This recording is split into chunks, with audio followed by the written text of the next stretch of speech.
All right, welcome to the coffee break, the APS Formally Forged coffee break. Thank you very much for joining. As usual, this is a very open space for any questions or topics that you may have.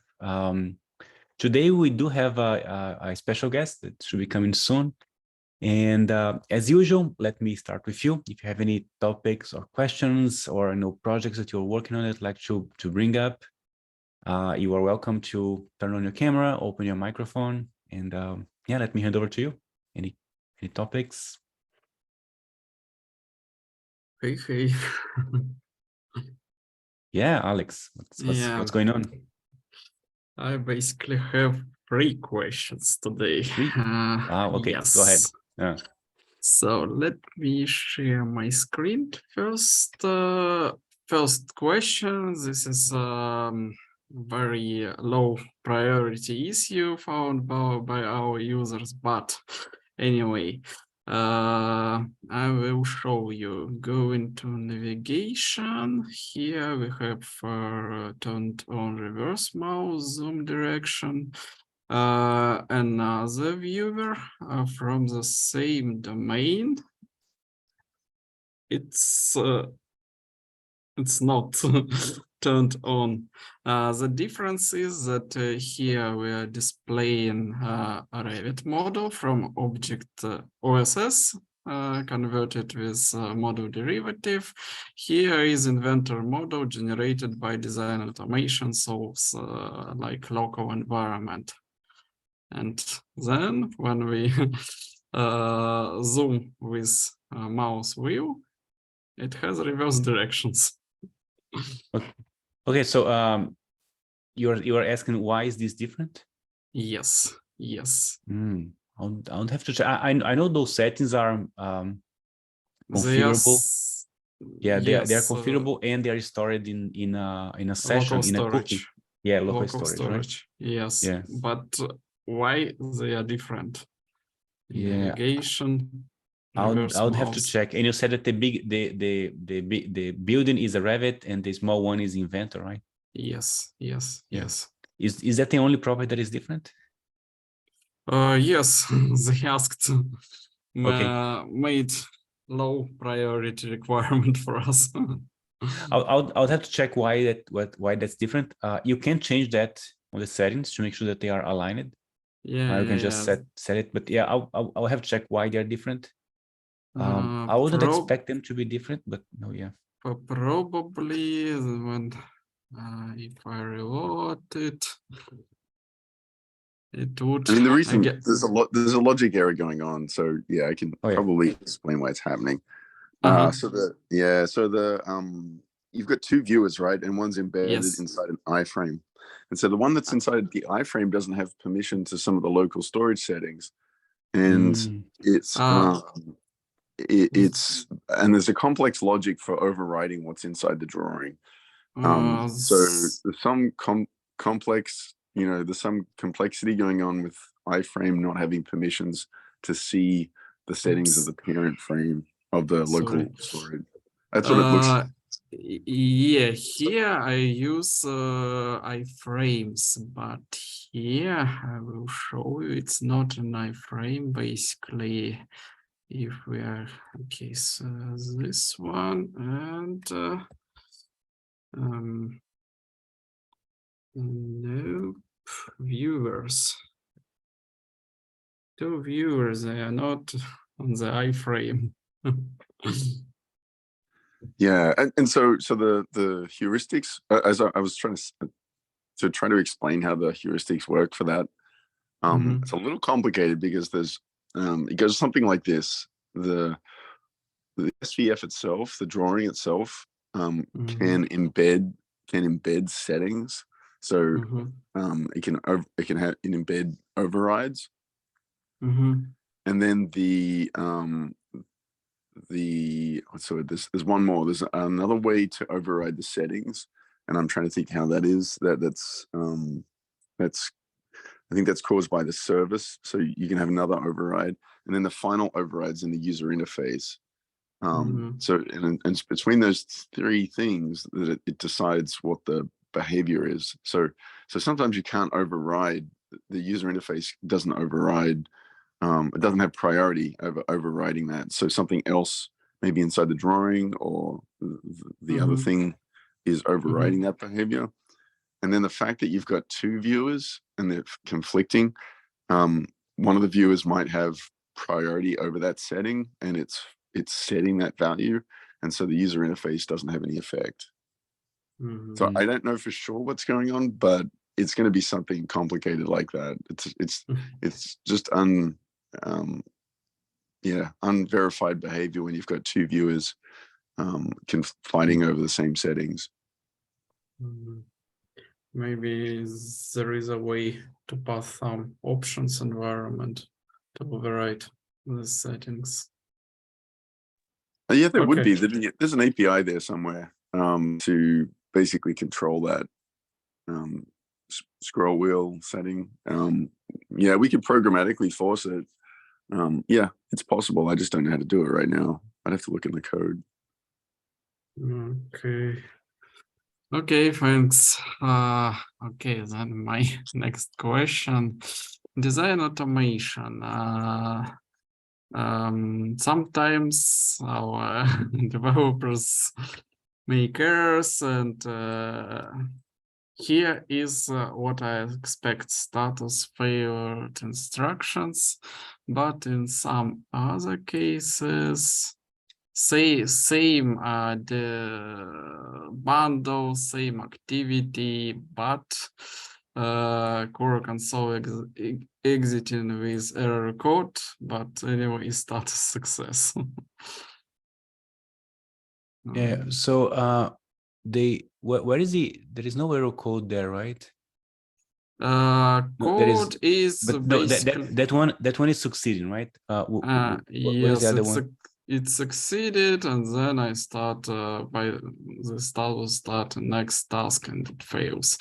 Yeah, absolutely the same bundle, but one time it's correctly failed instructions, other time anyway status success.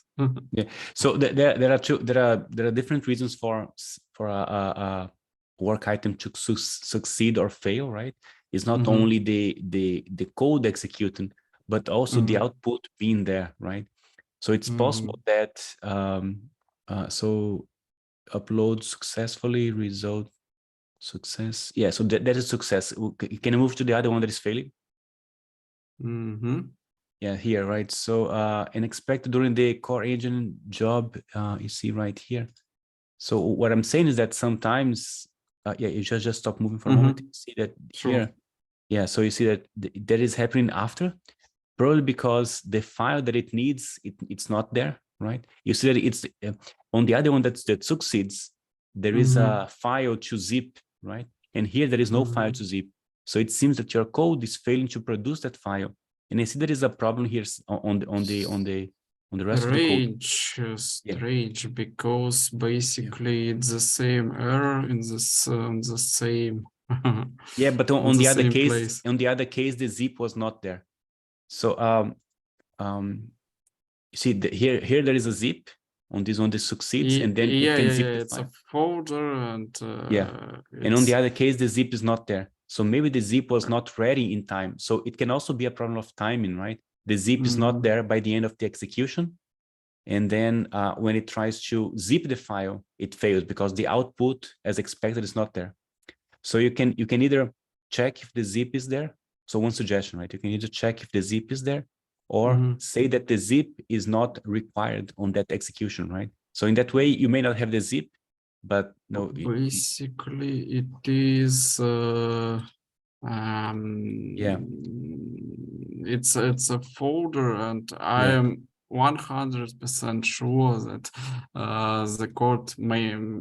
So can you add a line? Can you add a line to before you finish the code, check if the output zip is there, output folder is there with the files that you need.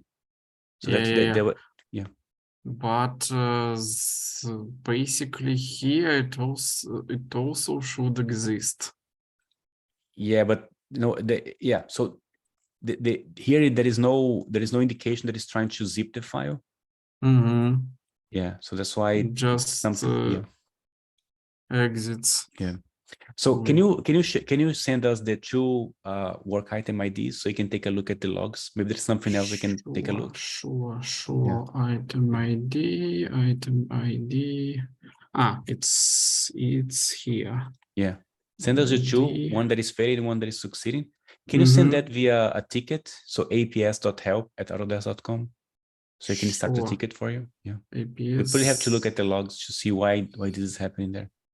APS help at autodesk.com. Autodesk. Yeah. Okay. I'll do that. Cool. Thank you. And last teeny question. What does this mean? Release date Okay. pending. That's probably something that was not updating the docs. Well, we have to look at this. Okay, so I can basically use this version right now. Okay, yeah. Thanks. I'll check on this. Yeah, probably something is missing there. Thank you. Thank you, Thank Alex. you. All my free question. Yeah. Thanks. So yeah, thank you. Yeah, thanks for the question. I mean, the viewer one was quite interesting. I haven't thought about the iframe, so good catch, Michael. That could probably something related to it. Let me works the switch. same in iframe and onto viewers. Yeah, especially depending on the browser that you have. So we're doing some experiments with the Forma API, and they do use iframe as well, right? So I know that in Chrome it works nicely because of the way Chrome handles iframes. But when you go to Brave, which is also Chromium based, right? It fails because the permissions for iframes are a bit different. So can also be it's just security there. Okay, so let me switch gears for a moment. It's our guest here.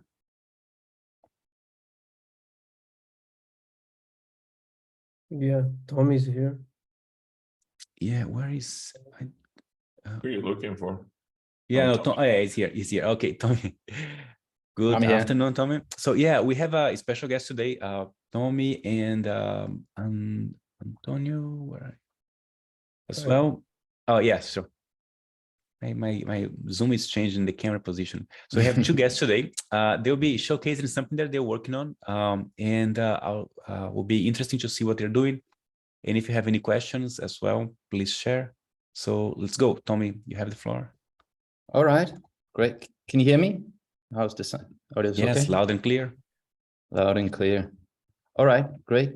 Well, yeah, we developed a set of developer tools that actually enables you to add real-time collaboration layer with video conference on top of any digital twin application.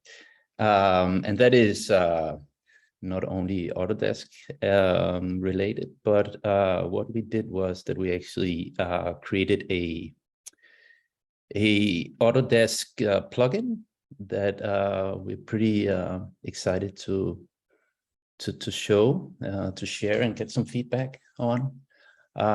So what it is actually, if you are familiar with Figma or Miro, a lot of these 2D design tools today have real-time collaboration, but we haven't really explored it a lot in 3D. And what we did was we created like a set of developer tools that it makes this a lot easier.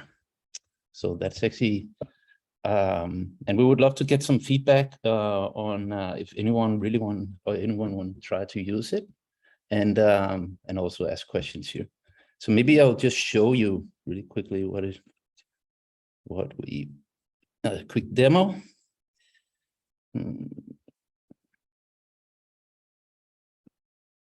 I think I'm going to share my full screen here.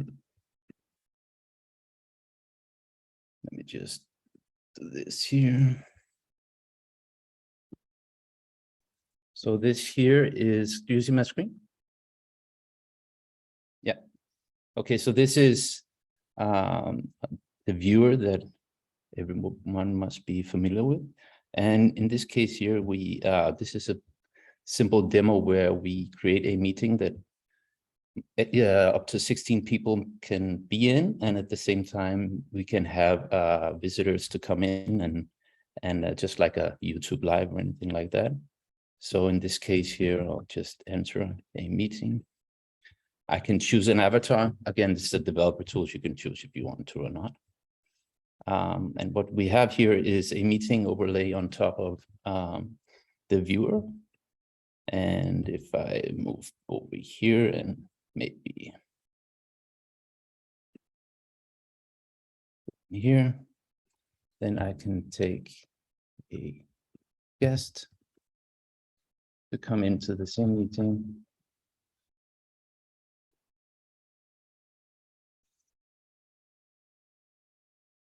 Choose another avatar and just mute my microphone here.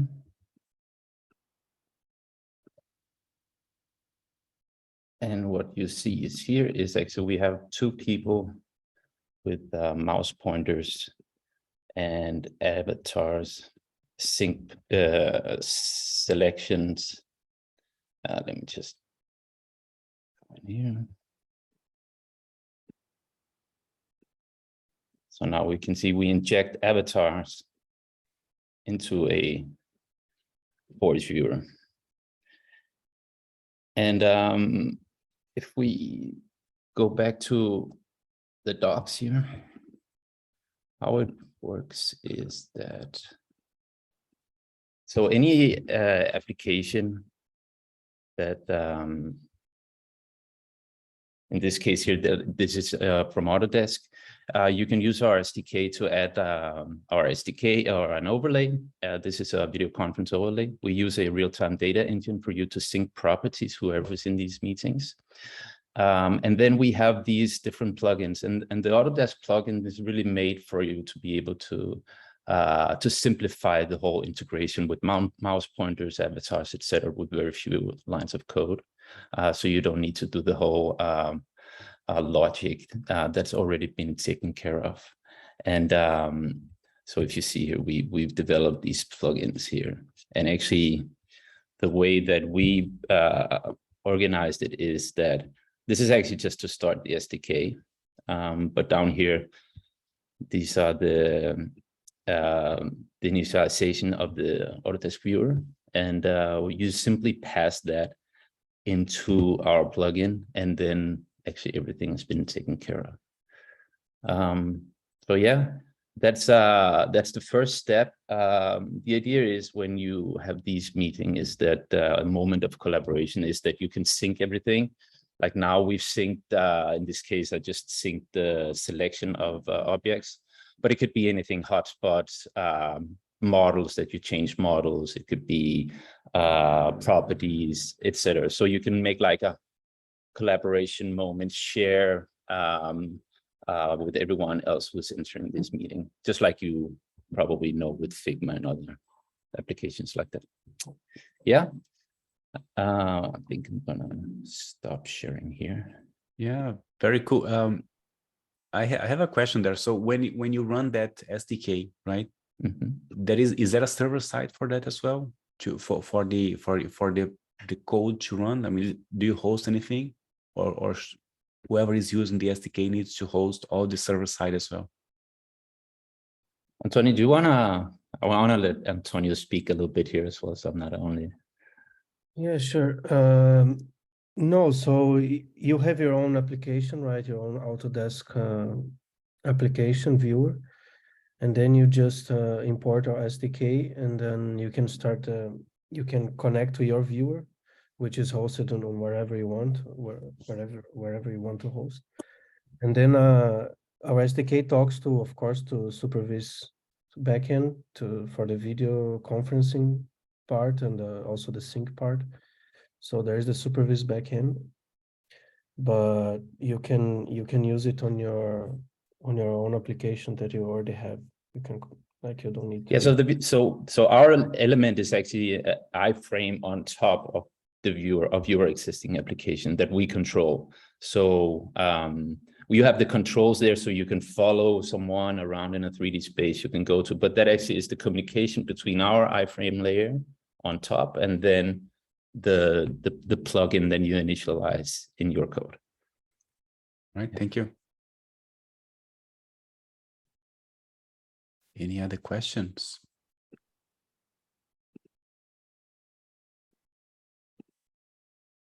So you said that the server side runs on your side, right? For the viewing syncing, right? And the part that runs on my application is just a segment of that. Yeah, okay, makes sense. Yeah, so our plugin actually injects anything like mouse position, a mouse cursor, if you want to use avatars. And what we actually do is we inject, which was quite complex because of the 3JS version that you are running. I think it's 7.1. Yeah.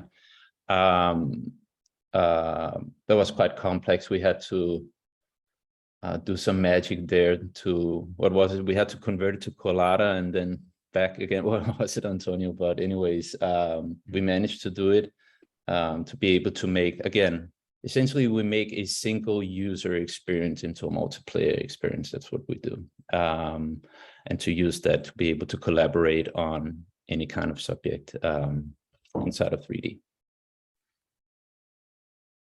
Okay, cool. Thank you. So anyone else doing meetings? I remember seeing this kind of application before. Is that doing meeting kind of application?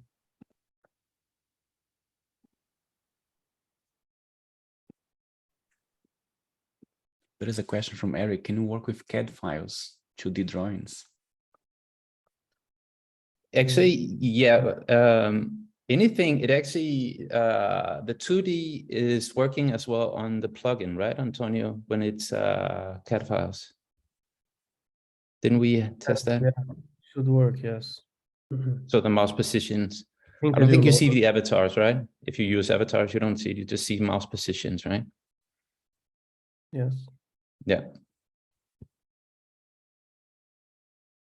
Right. Yeah, so the plugin helps in these situations, but essentially you can use our developer tools for any kind of content, 2D and 3D. It's just that what really we are trying to explore is the advantages of the Autodesk Services platform, and what we can do to improve to speed up the implementation or integration with our software. It's kind of the idea.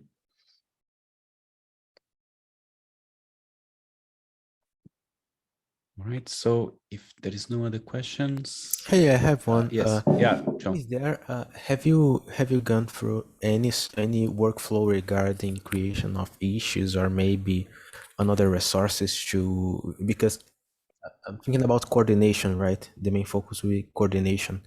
Do you have your own tools for coordination or any way to connect with ACC coordination features like issues, or it is not the goal here? Well, actually,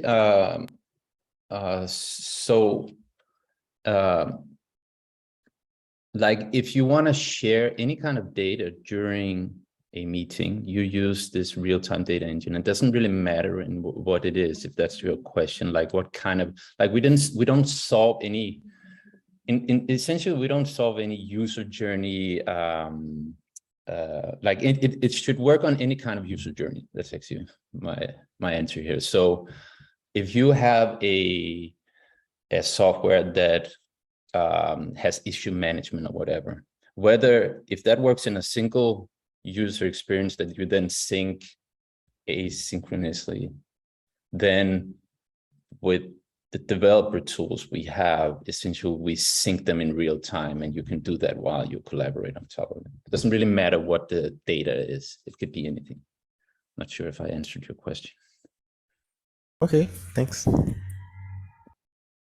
I'm also just interested, is your application show only avatars, mouse position? What if, for example, one user create a section or isolate element, hide something with other users? In the 3D, in the viewer, you're saying, Yeah, so the plugin itself doesn't really solve, it doesn't solve anything that's related, you can say, to a specific functionality in 3D. So in this case here, like the viewer already comes with these functionality of slicing and... But if one user wants to, let's say, show something on that model, so he isolates, probably make sections.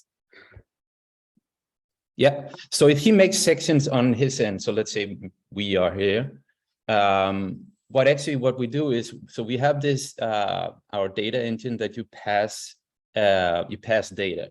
So what you do is, just like when I selected something and the other users see it, what you do is you receive in real time information from, so if whatever I see on my screen, I can pass that data to you on your end for you to see. That's why so through the SDK, you can use that.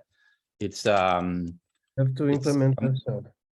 You have to implement it yourself. So what we use is, I'm just gonna show you, maybe it's easier for you to... Out of the box is just avatars, lasers, and cursors. Yeah. So do I have 2 minutes more to just show something? We're getting very close to the end, so just quickly show and we close it. All right. So what we have here, we have this real-time data engine, and it's pretty simple actually. So you go in and you subscribe to some event, and you can send the sync properties. So if I, as a user, I subscribe to click event, for example. So everyone subscribes to them. If I click on something, I set that property, and everyone who is in the meeting room receives that. So that means that any action you can create on your end, you can simply make it sync across everyone in the meeting, and we isolate it per meeting room automatically. That's the idea, because we don't want to limit. Yeah, we don't want to limit you like to how to use the tools. That's why it's kind of a developer tools. The idea is that any kind of use case, you should be able to do collaboration on top of it using our sync engine. That's kind of the idea. Right. Thank you. Thank you, Tommy. Thank you, Antonio. Thank you. Very, very interesting. Can you share the link on the chat window? Yeah.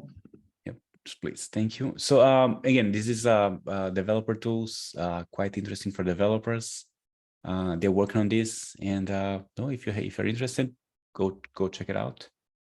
And all right, so we have 2 more minutes, and any other questions or topics?